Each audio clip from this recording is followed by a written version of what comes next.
Easy people, hope everyone's doing okay. Obviously you're joining me in the camper van. We are ready for breakfast. All the food's been prepped. Yeah, just got myself a little bit of mushrooms, peppers, a few tomatoes. I say I'm not going to win any prizes for Chef of the Year, but still, nice little brekkie knocked up. Should see me right for the day. Get this down me and we shall begin our adventure. As you can see, it is typical English weather, raining. But that means that there won't be that many people here, so there's always a plus to everything. So this is where we are today, guys. Holkham Park. And we are going to take a wander around all of it. There are some already interesting points that I can see on here. Obelisk. What is an Egyptian obelisk doing here? We've got another one. Manor house. And yeah, we'll just take a wander around and see what we find. So let's get going. So this is Holkham House. Now, I'm not going to give you the official narrative of things because I'm of the opinion that the official narrative isn't necessarily what these places were built for in their original inception. So we'll just wander around, have a look and see what we can find, and let the building itself see if it can tell us a story of what perhaps it was used for. But this is the front, already noticing the symmetry, and if we just look at the top we can see ornamentation, which again, this ornamentation isn't the original ornamentation. These things are repurposed afterwards. The original ornamentation is usually lost in these places because they go through many renovations until we see them as they are today. But still, a lovely building nonetheless. And if we spin it right around in the distance there, we can see an obelisk. So let's go and take a little wander. Also, if you can see just there to the side of me, with the manor house behind me there, huge body of water. That is crucial in the process of free energy, harnessing the atmospheric energy from the ether. Water is needed to pump and keep this cool, so quite interesting that it's actually right next to the manor house, and there's probably a better view of the manor house as a whole. Really is a wonderful building. But look at this. Not an obelisk as such. The other obelisk is actually behind the manor house, but still the same principles. You could easily see how this could have been antenna-esque, perhaps ornamentation on the top that's not here now, but still a structure of megalithic, really. Looking at it, huge blockwork. Look at the blockwork here. Again, you have to remember, this is not easy to move blocks this size. You know, where does that go to? There's the line there, comes around, nice straight cut. Yeah, really impressive. And that obviously goes all the way around. More blocks in the middle, carvings, and a pillar, an obelisk. Now some will say that it's stone, so the principles of energy wouldn't be transmuted through stone, but when we found some of these that have been destroyed or knocked over, we actually see that there are iron rods within them to that can conduct the energy. So it can be done. Just because of the outer appearance is stone doesn't necessarily mean that it doesn't have iron. And iron is a great conductor of electricity, energy. That's why we have ions, you know, the positive and the negative, the process of changing this, ions, that's where it comes from. There is the official narrative of things. Thomas William Coke, Earl of Leicester. Yeah, so they say that these families, these earls, dukes and all sorts, are the ones that built these manor houses that we find all over the UK. But I'm of the opinion that they are really just the front to cover what these buildings were really used for, and what their principles were. With this obelisk here, the manor house there in the background. I'm not too sure if you can see, but the obelisk, the Egyptian obelisk, is actually in direct alignment with this one and passes straight through the middle of the house, almost creating an energy line. This already is showing me that there's going to be plenty here for us to ponder. So let's get down there and have a look at this Egyptian obelisk at the back of the manor house. Fascinating stuff already.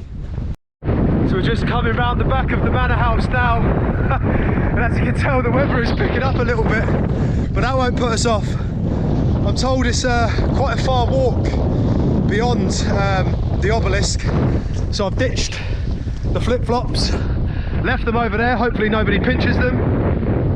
And actually it's really good to walk barefoot, you know, because you release the negative ions, there's that word again, and you absorb the positive ions from the ground, from nature's surface, not on concrete, only from nature's surface. It's called earthing. And there's that magical word ions again that keeps on appearing in this energy revelation that we are currently going through as a human consciousness. Look at this, guys. You can see the mound that comes up here, like this is not the original surface level, and this house is buried. This house is buried. Look at the roof. Look at that. Mud flood evidence. Wow. Let's go and take a look and see what this says. Ice house, ice house. Nah, I'm not even going to read the narrative there because I already know about ice houses. These structures that you can see, look at the roof there at that level. They say that they built these to store ice during the 17th and 18th century. Yeah, because obviously it was so important to have ice for your cold drink back in the day. No technology, riding around on a horse and cart, but we needed to make buildings so that we could house our ice, because we all know how important ice is in a cold drink in the summer. I mean, it's just an agreed narrative. That's really what it is, and that is why I don't pay much attention to these official narratives of these places. I let the information, the actual building itself tells a far better story. Look at that, look at the roof level. I wonder how low that actually does go down. And you can already see how it's mounded up here.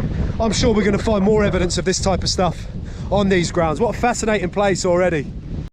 So just before we get to the obelisk, which is just in the distance over there, there was an interesting structure that I could see through the trees that definitely requires a closer look, because to me it looks like it has a copper dome, and that copper is a great conductor of electricity. And it's these domes that we find in the ancient world and the old buildings. Especially in London, St. Paul's Cathedral being a classic example for anyone from England. The copper dome, and back in the day that would have had a huge antenna on top that would have harnessed the energy from the ionosphere. There's that word ion again, synonymous with energy, ions. And that's why I'm walking barefoot. Look at that, guys. There's the greeny blue colour this copper goes to eventually through weathering. You can see the copper dome on top. Obviously there's no antenna on this one, but there certainly would have been back in the day. And look at the evidence at the side of mud flood. Now we say that they build this for storing coal and wood, but to me it's just, and I can see a blocked up, there is a blocked up passageway through there. I wonder if there was any more in there. So if you had a passageway within the house, why would you have a passageway on the outside of the house if you could get to it from within?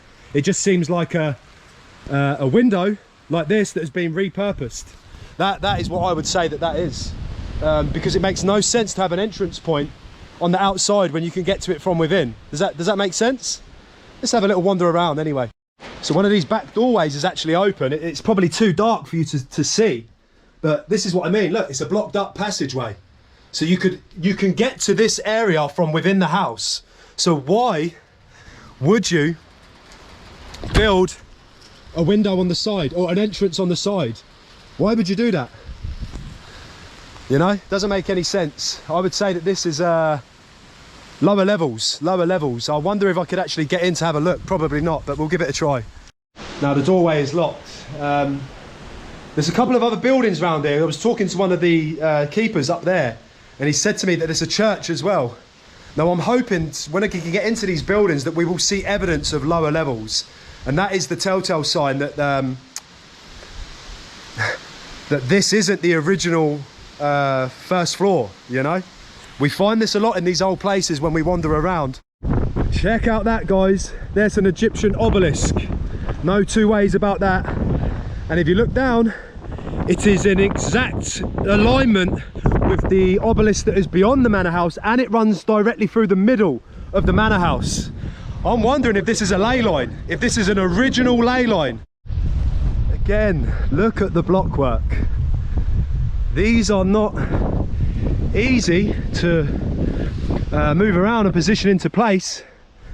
Very heavy blockwork, and it goes all the way up. All that is blockwork. So that is not easy. And what is this? This looks like it's been defaced. This looks like damage of some sort, not part of the original concept. I wonder whether they've done that deliberately to hide something. I wonder. Does it go all the way round? Yes, it does. Because that just looks totally out of place, if you ask me.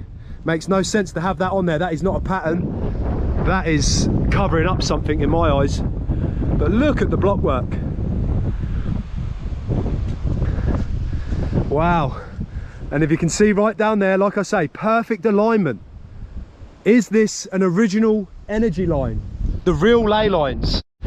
So you can see the obelisk behind me. We are going to take a long walk now, all the way down this same energy line. Because I asked one of the keepers back there if there was anything beyond or on the outer edges, and he told me nothing of importance, just gates. Now, if there's one thing that I've learned doing this research, it's that gates are not just there for that word's meaning of being a gate. Like, for example, the Brandenburg Gate in Berlin. If you actually look at it, it's a magnet. It's the same with the Marble Arch in London and the Arc de Triomphe. Now, that word arc, where is that synonymous with again? It comes through with energy, electricity, the generation. Arc is a key component to that process, so I don't think that word is just there without it being there on purpose, you know. So anyway, he said it's quite a far walk. The weather is really something special today, but I never let that put me off anyway. And like I said, the positive that comes from that is there's not many people around. So we got a far walk in the distance. I'm going to enjoy some of the open green scenery. I'm told there's lots of birds in this vicinity, but I'm not sure they'll be flying around today. So here we are, guys. This is the gate, and it actually is a gate in the meaning of the word. You can see a brick wall that runs either side, so it is in all purposes a gate. But just in the distance over there is something a little bit more interesting, and we're going to go and take a little wander over there. So there we can see, guys, that is 3 magnets, because there is no need to build an archway or a gateway if you're not going to build brickwork either side of it. It defeats the whole purpose of it. So this is 3 magnets, and if you look at the similar archways or bigger ones, the more famous ones within the realm, Arc de Triomphe, Marble Arch, they too are just standing on their own. They don't really serve any purpose unless their original inception is a different purpose. And this, by the way, you won't be able to see it, but this is in the exact alignment with the 2 obelisks and runs through the center of the manor house. Now that is 3 magnets. We are dealing with electromagnetism via the ether.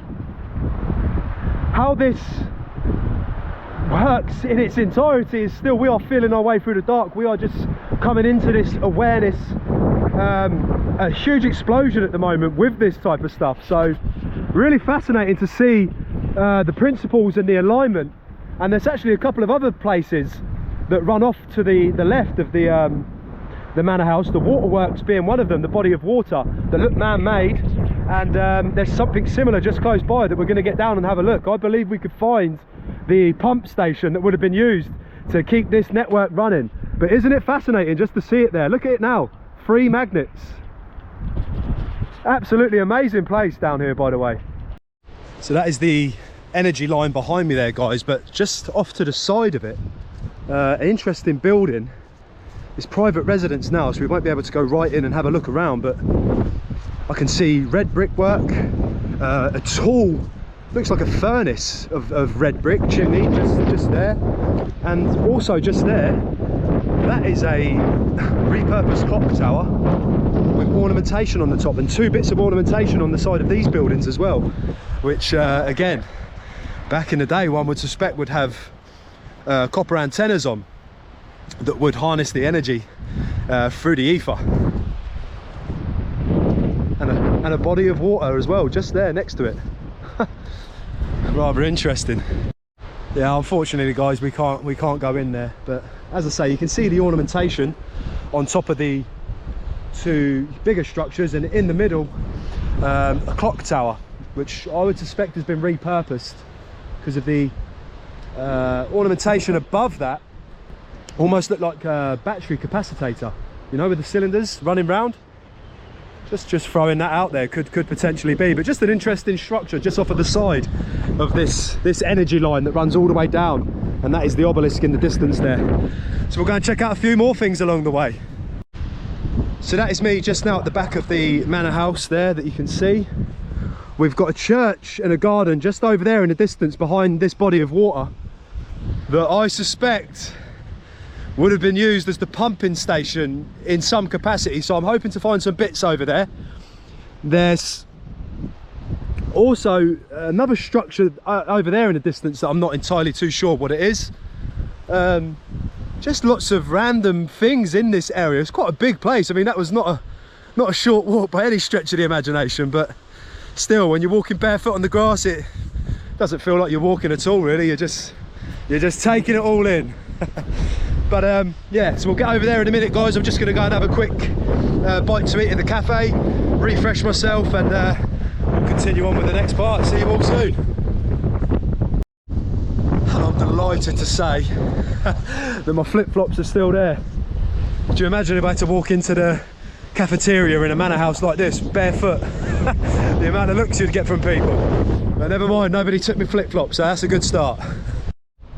So look at this, guys. I've just come to the side of the manor house before I go to the cafeteria, and as you can see, lower level windows. Look, why would you do that? And look at that brickwork. Look at the exposed brickwork there. Wow. I suspected with the mound that ran up onto the side of here that wasn't the original level, and these windows with the brickwork that are all dotted around the whole side of the premises. This would be a repurposed window as a doorway now. Look at that. Look how far it goes down as well. Wow. So I think we've just seen that this is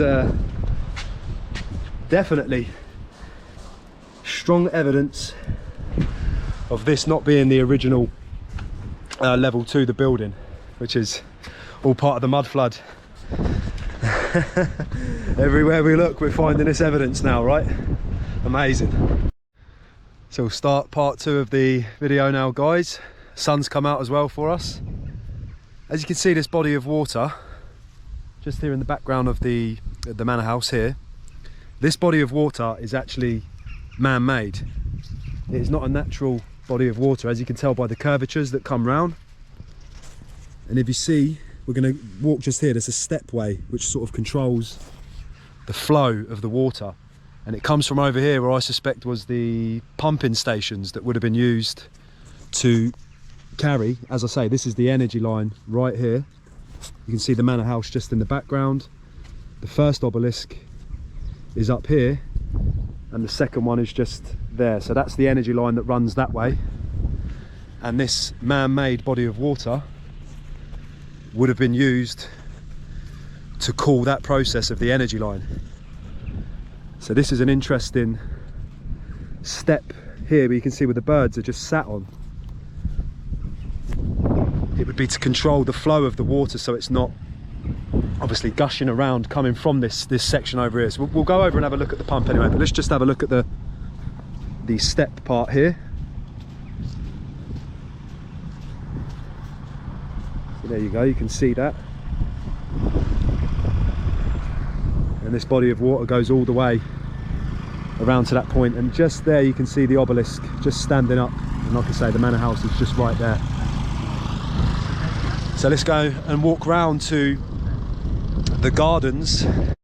Not sure if the camera will pick it up, but the perfection of those curves, really just an indicator that this is a man-made body of water. This is not natural. You can tell the difference between a natural body of water and a man-made body of water, and these curves are a clear indication that this has been created. Now that the sun has come out, it's obviously a little bit busier here now than it was this morning, and I'm getting a few funny looks with my bare feet walking. But really I encourage everybody to do this on grass. You will feel the benefit.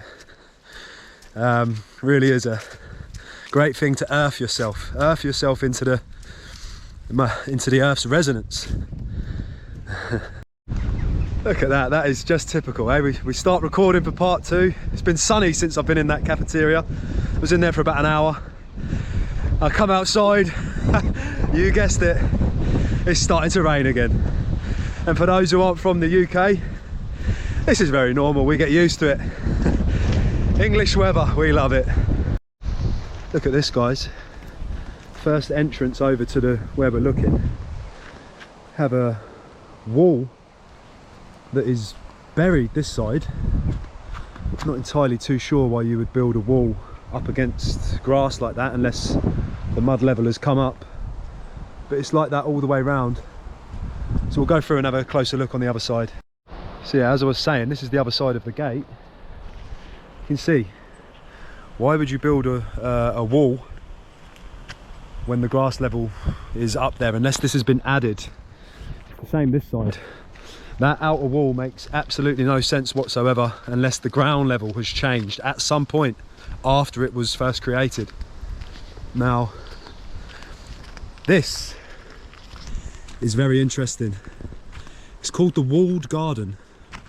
Notice the red brick, synonymous with the Tartarian culture, iron ore, because that's what it's made from.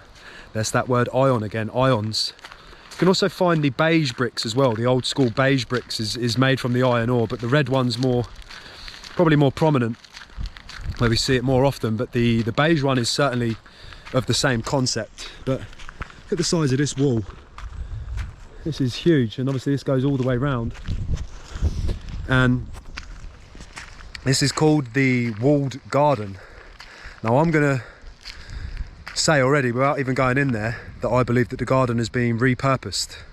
I don't believe that that was an original inception of what it was for, and I'm looking for some potential pumping water, something to pump the water that would have come all the way round, because that was where the body of water was, where we were just a while ago, and that would have been used at the manor house with the obelisks, with the energy line. So we'll go in there and we'll take a look and see if we can find any evidence of a pumping system or something else other than a garden. So we'll go in and take a look. Okay guys, so we're in the walled garden now. Lots of exotic plants, beautiful vegetation. The vineyard as well, I've just been informed, is at the back area. You can see lots of the original structures here, the brickwork. And this is really what we're interested in, not the garden itself, even though the garden is beautiful in its own right. But as we can see there, some old pipework. That is old pipework.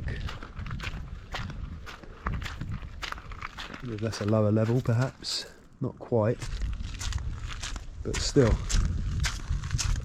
original structure. There's also this interesting point here that they've recently done a renovation on. They've done lots of renovations here. I was just informed by the ladies at the front about the gardens and the purposes, which obviously is the official narrative.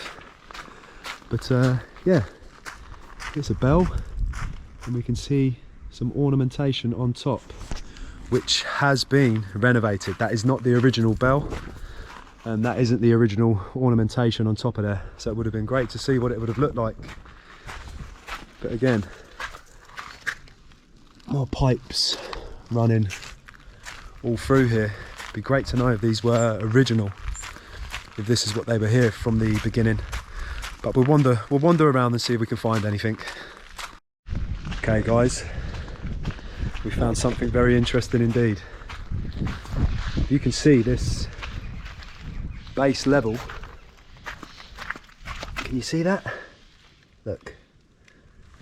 And this runs all the way along. Why would you build that as the foundation? That is a window, perhaps, or are these individual runways of water, maybe, running all the way down through over to the body of water over that way? Because you would not build a foundation with arches like that. Makes absolutely no sense unless the original purpose has been repurposed. Look at it, runs all the way along these archways. Look at those.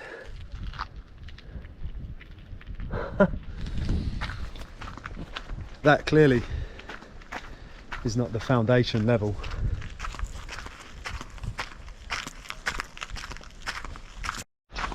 This really reminds me of the child's book, The Secret Garden. You know, with the red brick enclosed garden that's hidden. Just wondering whether there's something maybe in that. Whether these red brick walled gardens, as they call them now, have just been repurposed as gardens, and that book was a part of making sure that we believe the redesign, perhaps. Just throwing that one out there. No real conclusive evidence of that, just pondering my thoughts for you. Let me know what you think in the comments of that one. Hello. Hey, this little fella, he looks like a chicken he's got hair like mine. This one's got hair, yeah, that's it, giving a little wobble. Hey, me and you are the same. Hey. Oh, well, you're giving him a peck. That was a bit of a vicious peck. Don't stand for that, buddy. A little bit of fun. Let's keep it moving. Wow, look at this. A new purpose. Former army officer, Major Stephen Eunice, leases the garden with his wife and transforms it into a commercial nursery, growing plants and shrubs. So in the 1960s, they repurposed this place into a garden. So there it is already in their own words, that in its original concept, this was not a garden. Let's see if we can find any more words like that that perhaps shed some light on the original purpose of this place. You know, we find this a lot. So in the early 2000s, it was rescued and listed by English Heritage. Now, these organisations really repurpose a lot of these places, you know. We think that it's similar with the Parks Trust. They take a lot of the land and they repurpose it, and it looks as if they're doing great things, but really they are covering up the original purpose of these places. And English Heritage, with its £200,000 restoration grant, has you know, played a huge part in making sure that we do not know what this place was originally used for. But we'll wander around and see if we can find any more signs that can shed some light on perhaps what this place once was. Yeah, I'd just like to show you as well, for garden lovers, this place really is a beautiful little walkthrough, you know. So much greenery, shrubbery. There was a vineyard at the other side. Just could really sit yourself down in here, pull out a book, and you know, just enjoy the surroundings, the smells, little sounds of nature, peace and quiet. A new 6-acre walled garden, 1782, 1788. So it was a vinery just before that. Not really exactly too sure. There we go, 100 years later they start to put the greenhouses in, which would have been for the production of crops. But again, we're not really getting any information on the original concept of this place. You're just seeing stuff of revivals, a new gateway. Yeah, not really much information for us to see what the original purpose was, but nonetheless a few indicators there that this wasn't its original design and inception. But again, just a beautiful place now to walk through. The greenery, the secret garden. Yeah, so that's pretty much all there is in the walled garden. But I think we saw enough there to at least give us some indications that it's not its original concept. We have the archways that were under the brickwork that we saw at the beginning. Very interesting you would have absolutely no reason to build a foundation wall with arches all the way along unless they had a purpose.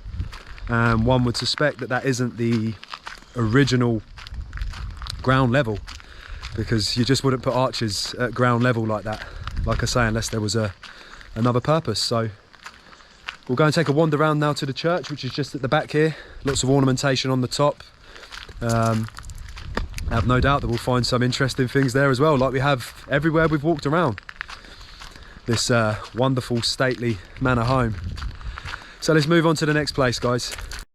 Okay guys, so we're going to take a walk up to the church now. This is going to be the last point of interest for us within the manor grounds. Obviously I'm not going to be able to talk whilst in the church. Just going to try to show you.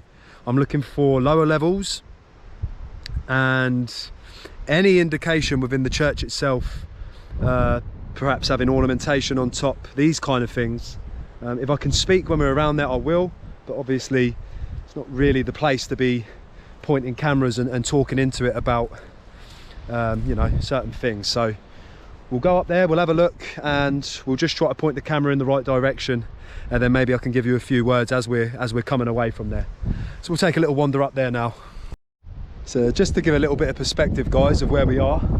This is the first obelisk that we was at this morning. This is the church just here. So this is the ley line, as you can see. That is the manor house just there in the foreground, and the body of water that wraps round there. And this is where we've just come from, the other side of there with the walled garden and the Egyptian obelisk just being up there. And look at that, wow. Not too sure if you'll be able to make that out. It wasn't working earlier. A water fountain at the back of the manor house. Hopefully that is still on when we make our way out of the place, and we'll take one last look at that. Just, you know, this whole water system being at the side of it. But anyway, just to give an idea of the perspective of the place, so you can see roughly where things are. But this is the church just up here, so we'll go up there and take a look. Wow, okay guys, so we're just at the church now, and take a look at the top of it. Crooked ornamentation, and on top of a hill. This mound looks to me as though it is man-made on purpose. This is not the original level of the church. That's my first initial thoughts coming into the place, that this looks like it's being leveled up. That's probably a better example just there, and that isn't the actual original level. Like I say, I'm not going to be able to talk when we get inside the church. I'm going to be respectful at least, and I'll try to get the camera and just see if we can see any evidence of perhaps lower levels there. So let's go in and take a look.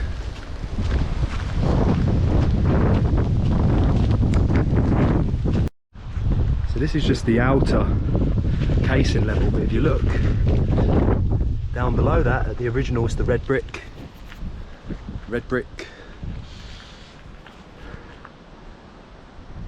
So that is just the outer casing. Let's go in and take a look.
always find very interesting as well these style coffins with the red bricks that go down. Now the only reason I say that here is because just back at the garden I inquired about World War artillery bunkers that are dotted around here, but they're not on the maps, they're not known. They're hidden in the forests. Now some of these go down very, very deep, and the story is that they built these in the war for artillery purposes, but a lot of these things that they tell us about, things that were used for war, bunkers deep down underground, these kind of things, even from my small town in Leighton Buzzard where I've done a video before, just feels to me as though that's a way to sort of explain these things, but not the original concept and purpose that it was built for. And look at this rather interesting structure on the side there. We'll go and take a look. Yeah,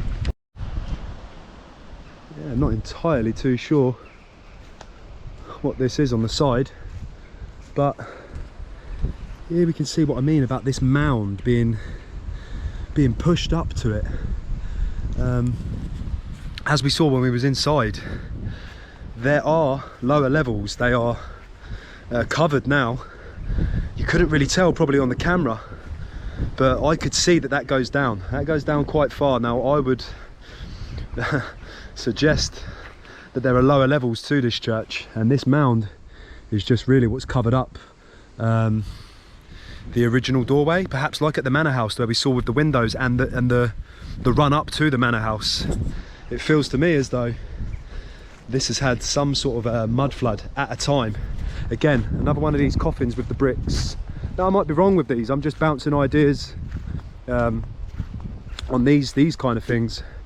But again, like I say, I found out about the artillery bases that are underground, and these kind of things just make me look at them with a curious mind. Not saying it definitely is, you know, we're just bouncing ideas around at times when we're doing these videos and seeing what people think. As always, put in the comments your own views on things, and yeah, we'll continue on.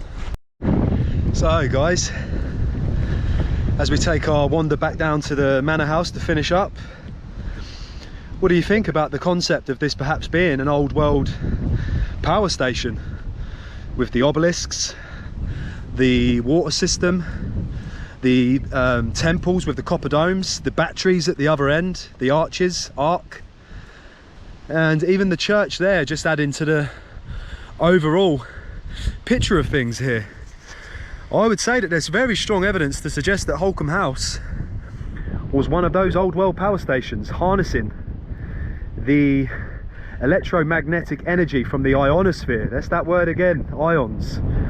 From the ionosphere through the ether being the empty space between us that is not so empty after all. It is charged with particles, atoms, lots of energy going on. And a line always stands out to me from the movie The Matrix, where the Oracle turns around to Neo and she says, "What makes that so sure? That that's air you're breathing, Neo." I really do believe that is reference to the ether, and this is why breath work has a great power to heal and to energize and charge. Anytime anybody's panicking, in a state of emotions, a few deep breaths and suddenly those emotions, you would get control of them. And we can also energize ourselves when we're feeling tired. A short focus on breath work and we energize ourselves. I think this tells us more of the picture that we're looking to see. Anyway, let me know what you think in the comments of that one. It's been a great little wander around Holkham House. If you're ever in the area, advise you to come here and have a look. It really is worth it. You can also hire bikes if you don't fancy the walk, because it wasn't actually a far walk up to the other end with the arches and the batteries, but still well worth the visit if you do. Hope you enjoyed the video. Let me know what you think in the comments. We'll see you on the next one. Take care.